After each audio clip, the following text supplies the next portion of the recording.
Hi everyone, we're back. Okay. Establishing identity is becoming critical in our vastly interconnected society. Our second session will discuss secure identity as a growth engine for digital economy. For the next presentation, High Assurance Identity Transaction, please welcome Mr. Marcel Wendt, CTO and founder of Digidentity, and Mr. Dekkers, the Director of Business Development and Delivery of the company.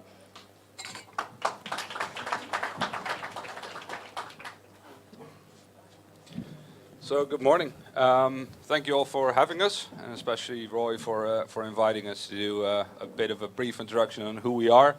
And particularly, we're going to focus on how do you make sure that the high assurance transaction is still secure when you have established a certain level of assurance regarding the individual's identity.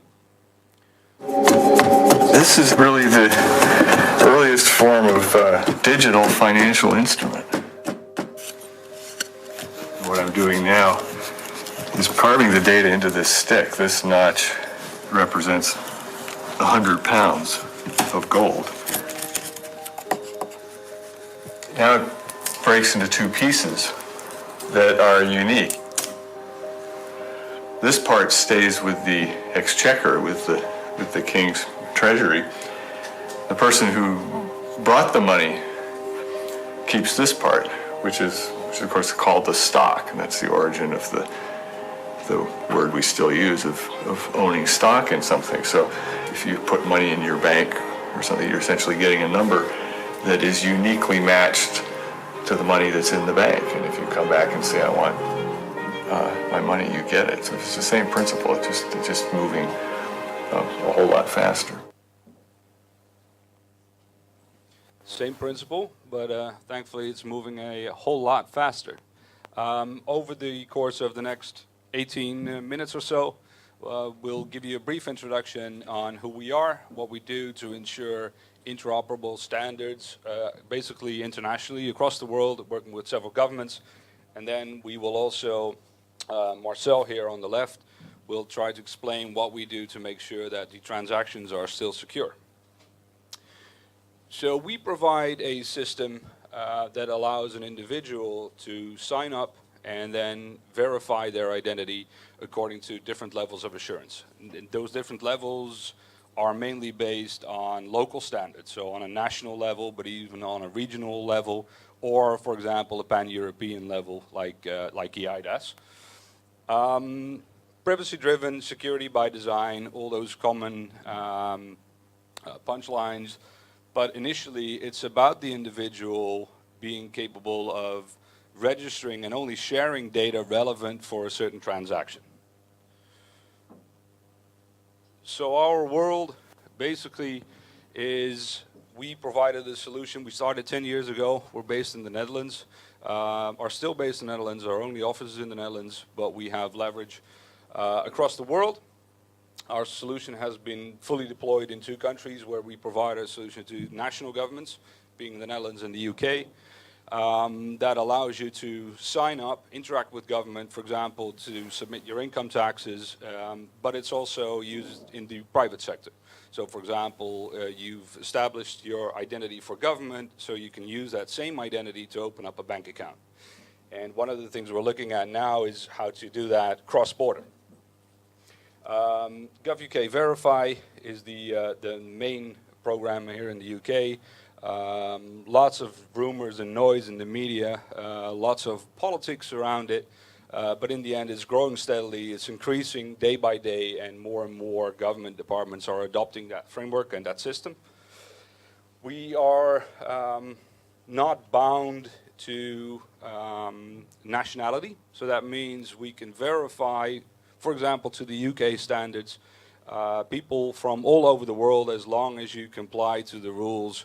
And bottom line for the UK is that you need to be a UK resident, you need to have a UK address, but it doesn't matter where you come from. And to date, we've verified over 155 different nationalities based on a passport, driving license, ID card. And yes, I know in some countries an ID card is not a bad word. In the Netherlands, everyone has one. And we've established over 15 million individuals based on various levels of assurance. So from credential only, we don't know who you are, but we've seen you before, up to the highest levels, which Roy mentioned, LOA 3, and in some parts of the world that's actually LOA 4, but it depends on where you start counting. And last year we processed over 250 million transactions. So that means authentications, people signing in based on just a username, password, passwordless, or even with mobile PKI and smart cards, so up to the highest levels. This is the world that we live in. So there are two things to this slide, basically. One is you see a movement where we go beyond the identity proofing. So it's not necessarily about who you are, but also in what kind of environment you want to use that specific identity. So you see online shopping, airline, financial services, public services, and they all are very specific use cases and workflows that may or may not require a different level. So for example, age-restricted activities, it's only important how old you are, not necessarily your age, but whether you're over 18 or 21, that's all the information that needs to be shared. However, if you go into airlines and travel, it's probably more important to know who that individual is, but even more important, at that point in time, is that person authorized to travel, eligible to enter the country, for example. Same goes with rental companies. Fine that you're Roy, but do you also have a valid driving license at that point in time? So you start looking beyond the identity and moving more towards sort of industrial blockchain where everything starts to get connected and you start to look for data that is relevant for the transaction. We work with all these different sectors basically to align to global standards. So we work with the Canadian government, for example, on the interoperability with the UK framework. The UK framework was initially partially based on the Dutch framework, and that is now used as well for the US. We work with the Department of Homeland Security, who were there this morning, and we do research together with them to look at alternative ways of identity proofing, so moving beyond knowledge-based verification. What's the color of your car? What was your mother's maiden name? How can you establish a certain level of assurance regarding the identity, and preferably up to a high level, without that person actually needing to be there at that point in time? So for example, I think Patrick mentioned that this morning as well, you don't want to start capturing the information when someone shows up at the border, whatever border that may be. You want to know before someone gets there who they are, what they're trying to do, but that requires different technologies and different ways of looking at the environment. Marcel here will tell you a little bit more about what we do, how we do it, and please feel free to ask any questions as soon as they arise. Thanks. Sorry, I'm the technical guy, so we go into some technical details, so I may lose some people, I guess. In Europe, we already heard this morning, a lot of regulations in Europe, and we have another one, EIDAS, and EIDAS is mapping the level of assurance. So I don't know what LOA 3 you mentioned this morning. Is that the ISO LOA 3? So that's the substantial in the EIDAS? Yeah, because LOA 3 in the UK is an LOA 4. They're starting from 0. So this is the mapping of the levels of assurance within the EIDAS. The EIDAS is low, substantial, and high. And in the UK and the Netherlands, they are using 5 different levels of assurance. And it's depending on the risk you have in your system. So if you have sensitive data like a health record, you want to have a high secured identity. If the risk is low, you can start at the beginning. So how the mapping is done and the enrollment, it's a combination of the enrollment process and the EID means that you are using. Are you using a password with a one-time password or really mobile PKI at the end in level 4? So our system can provide all of them. So you can migrate or upgrade your identity during a certain time of period and making it stronger. So I will come back later on how we are exactly doing the transactions. So there are a lot of certifications needed when you do high assured identities. A lot of ETSI certifications. We are a qualified certificate authority. So we have auditors around a year in the house to certify all kind of things with all the regulations. The UK T-scheme, e-herkenning and Identis are the Dutch regulations. And we're interoperable, what Dick already mentioned. We're working with Homeland Security, but also with the Canadian Trust Framework, DIAC, to do cross-border transactions already between the UK, Canada, and especially with Homeland Security to go beyond knowledge-based verification. So I heard this morning already encryption of your data. That's nice. Everybody can encrypt his database. But is the transaction still secure? You encrypt your data, but if the transaction is not secure, it doesn't matter that you encrypt your complete database, because hackers will be within the transaction, the man-in-the-middle attack. So when a relying party, I see that my fonts are a little bit off, but if the relying party is requesting an authentication from the app server, when the man-in-the-middle is there, he will hack your username and password. So that's gone. So if everything is encrypted here, all your data is gone here. It feels safe to have a one-time password with an SMS, because that feels safe because you have a second factor. But you're typing in the second factor at that end at the same authentication layer where the man in the middle is. So it's fake security. It feels safe, but it isn't, because it's on the same level of the authentication layer. You can replace it with an app with a push notification, but again, the man in the middle is still here. So what we've started 10 years ago to build a system what was really safe from the beginning.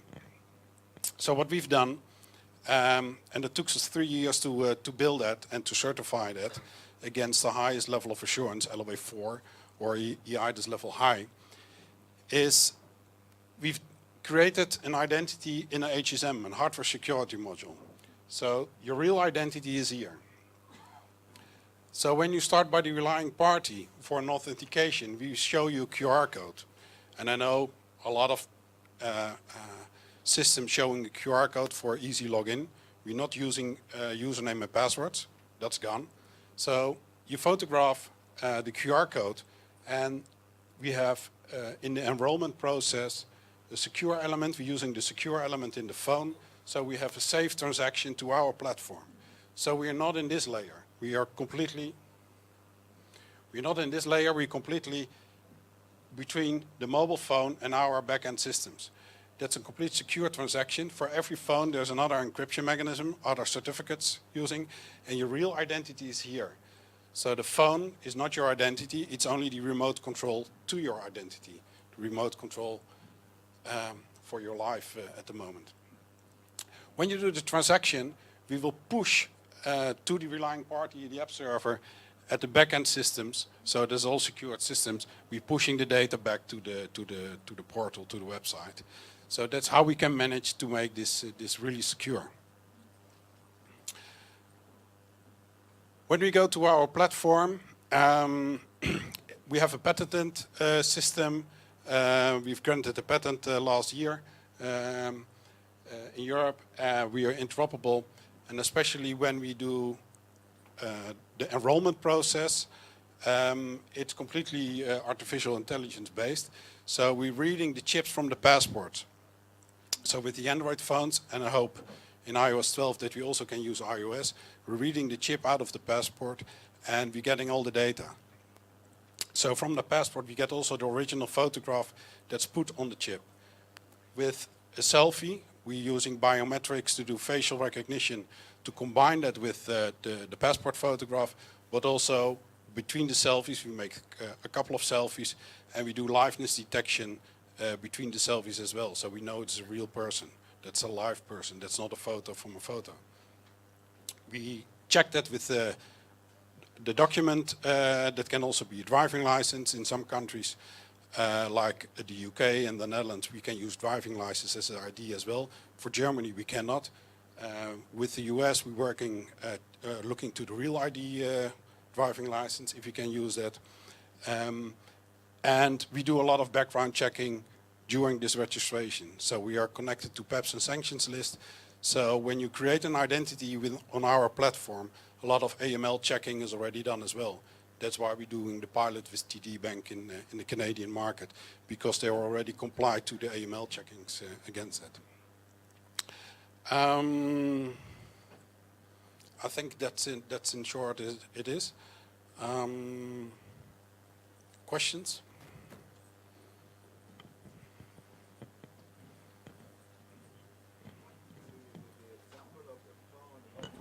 How do you make sure that there's no middleman? If you go back, no, further, yes. How do you make sure that you have no middleman there? Because the phone is not connected to the browser, so there can be a middleman in here, but there is no control of it. Why not there? Why not in the bottom? In the bottom. You could have also middleman in the bottom. You can also have middlemen in the bottom, but how we build our system, it's almost impossible. Can you elaborate?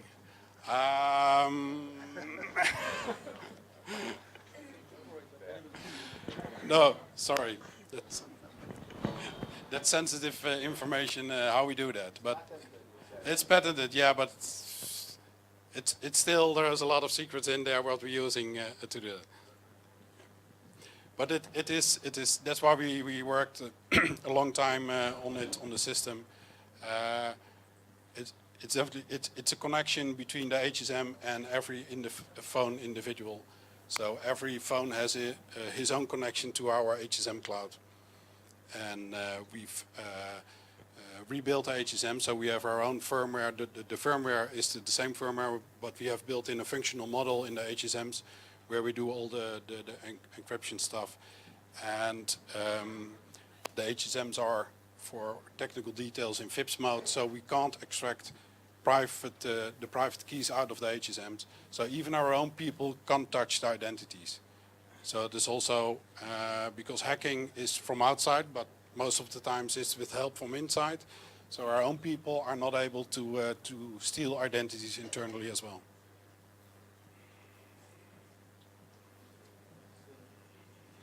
Talk about the user experience while enrolling. Yeah, the user experience while enrolling, we continuously changing that because we learn a lot. We do around 8,000 and 10,000 registrations per day at the moment in the UK. So we learn every day the problems that our users have. So we're continuously putting that back in the sprints to make it better. But the user, by the end of this year, we have a full mobile enrollment because we see the uptake on mobile is going very high. And now it's a combination between web and mobile. When we have the mobile enrollment, you can really establish a high secure identity in 3 minutes. And we try to make use as much as data we have at the back end possible. Photograph your passport or reading the chip, making a selfie. And in real, we're making multiple selfies. And that's going then to the back end process, and we're asking your address. And that will be matched with credit reference records. It will be matched with PEPs and sanctions list. We do the biometric facial recognition. So the enrollment process can really be in 3 minutes. And in the UK, we are checking a lot of other things because Napoleon was never in the UK. So we have to check multiple things. In the Netherlands, we have the big Napoleon database, like the UK government. So we're doing a check on that database, the centralized database from the government, that's making the enrollment even quicker.